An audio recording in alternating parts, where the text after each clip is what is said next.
Welcome my channel. இப்போ நம்ம 3 dot எப்படி பிடிக்கலான்னு, ப்ளவுஸில் 3 டாட் எப்படி பிடிக்கலான்னு பார்க்கலாங்க.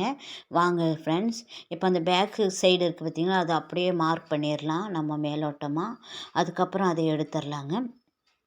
இப்போ சென்டர் டாட் எப்படி பிடிக்குதுன்னு பார்க்கலாம். ஷோல்டரோட மிடில் எடுத்து நம்ம மார்க் பண்ணி வச்சுக்கணுங்க. அப்போது அளவு ப்ளவுஸிலேருந்து அந்த மேலே இருக்கிற டாட் இருக்குது பார்த்தீங்களா, அது எவ்வளோ அளவுன்னு நம்ம வச்சு பார்க்கணுங்க. வச்சு பார்த்து ரொம்ப இழுக்கக்கூடாது, ரொம்ப லூஸாகவும் விடக்கூடாது. கரெக்டாக வச்சு பார்க்கும்போது இன்ச் டேப்பில் வச்சு பார்க்கும்போது அந்த இடத்த நம்ம மார்க் பண்ணிடணும். ஓகேங்களா, மார்க் பண்ணியாச்சு. அப்புறம் நெக்கிலேருந்து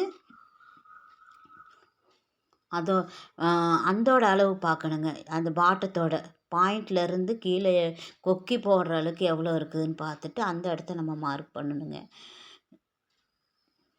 அப்புறம் கீழே டாட்டோட லென்த்து எவ்வளோ இருக்குதுன்னு பார்த்துட்டு 3 சைடும் அதே அளவுக்கு நம்ம வைக்கணும். நெக்ஸ்ட்டு பார்த்தீங்கன்னா, மிடில் டாட் எப்படி பிடிக்கிறது? அதில் 2 இன்ச் இருந்துச்சு.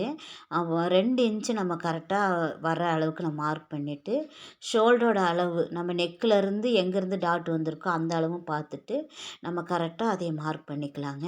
இப்போ சென்ட்ரு பாயிண்ட்டு கண்டுபிடிக்கிறது ரொம்ப கஷ்டம்.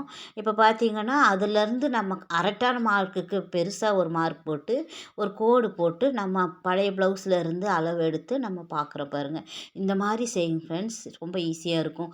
வீடியோ பிடிச்சிருந்தா லைக் பண்ணுங்கள், சப்ஸ்கிரைப் பண்ணுங்கள். Thank you friends.